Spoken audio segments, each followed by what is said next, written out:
Hey all, and welcome back to Fuzzy Ducksy Gaming and day 2 in our currency making mini-series. If you did miss part 1, there's a playlist on the channel which will eventually include all 7 episodes. And today we're looking at Alch and Go maps in Turn's End. To make the most of these, you want at least 2 favourite map slots unlocked and have the passive tree looking like this. If you only have 3 points, then prioritise Delirium, but ideally you want all 5 passives. So we're just using simple sextants to add a bit of quantity to the map, but that's really it. We're setting Tropical Island as our favourite map. The reason for this is it's the most profitable Delirium map in regard to splinter returns, and with this setup we have an 18% chance to see a Delirium mirror, so essentially every 5 to 6 maps on average you'll get a Delirium encounter. Now this tactic works a lot better on a character with good clear speed such as a Raider or someone with lots of frenzy charges and onslaught, because the speed at which we complete each map has a big effect on our profit. And the good thing about this strategy is we don't farm any higher than tier 11 or tier 12 maps, so most characters should be able to do it as you don't really need decent single target damage. And all we're doing is we're simply running the map as quickly as possible, running a lead mechanic for Danig and Tujen when we see them, and ignoring any lead mechanics that might add time such as Ritual and Alva, unless there's a Delirium encounter.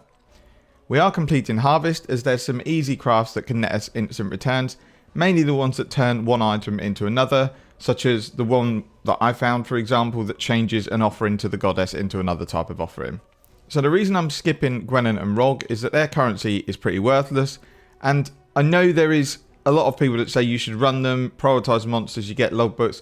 I did do a test of 100 league mechanics, always maxing the ritual monsters, and I found logbooks drop about 1 in 10. So overall I just don't think it's worth the time investment for one logbook every 10 maps. I also had spells where I went 20 maps without a logbook drop. So at least with Danig and Tujen, if I get a logbook it's a bonus, but by completing their encounters, the currency and rerolls that I get I know are worth money.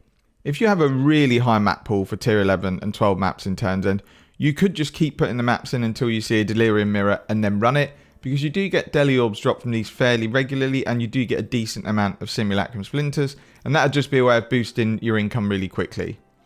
So your main returns from this strategy are going to be your Delirium Splinters, Delirium Orbs, your Delirium Rewards, your exotic goods drop from the invasion bosses. You can often get multiple Chaos Orbs and 6 links aren't that uncommon. You'll have your Expedition Rewards and then anything else that drops naturally in the map, because we are alching it and adding quantity through sextants, you will get natural drops in the map. At the end of the run, I also just quickly run any contracts that drop using the same method as the first currency making strategy. Now when it comes to selling items, don't be afraid to undercut people. I'm not saying price everything really cheap, but let's say a Deli Orb is worth 21C and there might be 20 of them on the market. If you price yours for 20C, it will sell instantly. And as we mentioned in the previous video, this avoids you having to come out of maps later on for a trade that you could have made earlier but for 1C more. Do the same with the league mechanic currency. If people are selling Greater Black Scythe currency for 55 for 1 Chaos, price it at 52 and they will sell instantly. So let's look at the money we made, and it was pretty astounding. We did have some luck, but overall, with everything we sold, we ended up with 249 raw Chaos plus all these other items that we haven't sold that we can use. So the stuff that we sold included stat decks, which as I said sold instantly, Danig reroll tokens, Tujen currency. Again, what I did with this is any Danig currency I transferred to Tujen currency to make it easier to sell in more bulk. We had some Delirium Orbs, we had some expensive offerings drop from Harvest, we had some decent Scarabs, and then we had a few essences that sold as well. So the big ticket items we had a gift of the goddess from Harvest that I think sold for around 57 Chaos. We had 2 Delirium Orbs. We had 180 Splinters drop.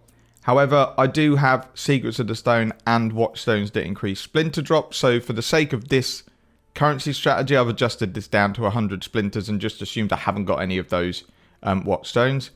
I had 4 Burial Medallions, 1 Essence of Hysteria, and a couple of div cards that sold for 10 Chaos each.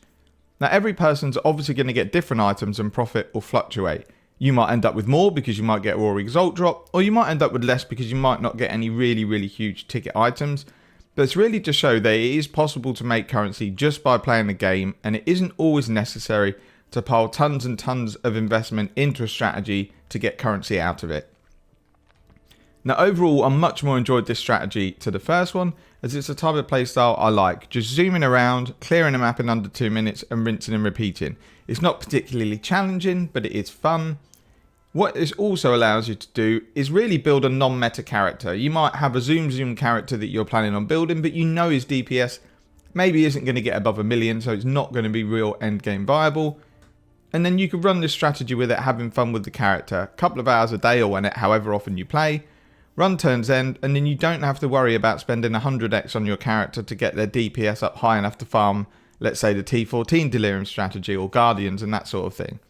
So as with the previous video, let's put up a quick checklist summary of the strategy.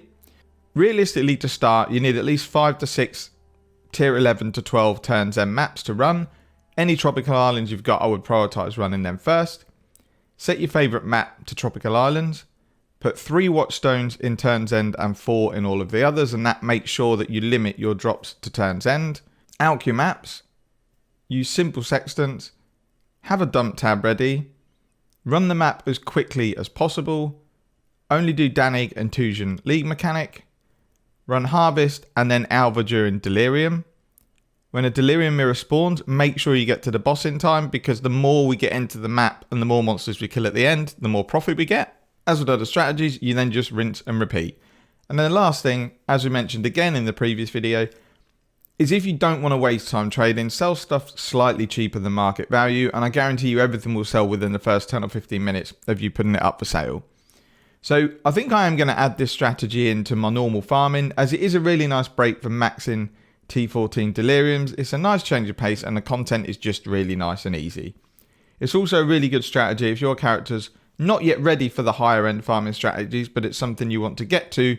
This is a really good way to make some money to build your character up. So I'll be back tomorrow with installment 3. And as always, until next time, take care and see you in the next video.